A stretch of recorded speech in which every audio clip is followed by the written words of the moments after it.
In the 2022 midterms, billionaire Peter Thiel donated millions of dollars to MAGA candidates, CNBC reports. But journalist Tom Perkins, in an article published by The Guardian on December 6, stresses that the GOP megadonors who invested heavily in MAGA candidates got very little in return for their money, including Thiel. Some donors who spent 8 figures notched 0 wins in the Senate, while others spent far more money on losing candidates than winners, Perkins explains. In the midterms, some of the biggest losers were Republican donors.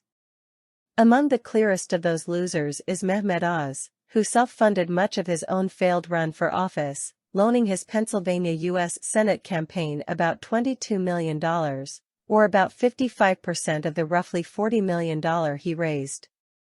Meanwhile, candidates backed by Peter Thiel, the right-wing tech investor hyped pre-election as a new GOP kingmaker, lost in Arizona and Washington, calling into question his judgment and contributions value.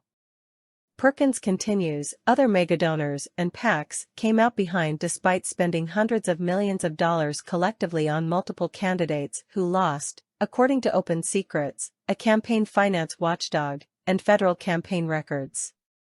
Among those is Mitch McConnell's Senate Leadership Fund's Super PAC, which spent $239 million, the billionaire financier Jeff Yass, who spent $47 million, the hedge fund manager Ken Griffin, who spent $67 million, the packaging giants Elizabeth and Richard Uihlein, who spent $77 million, and Blackstone CEO Stephen Schwarzman, who spent $34 million. Meanwhile, Democratic candidates in high-profile Senate races, according to Perkins, generally had a larger share of small donations.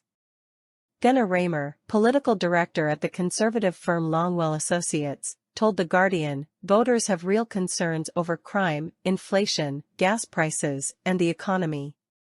But all these really poor candidates, these crazy, extreme Republicans, got beat up hard.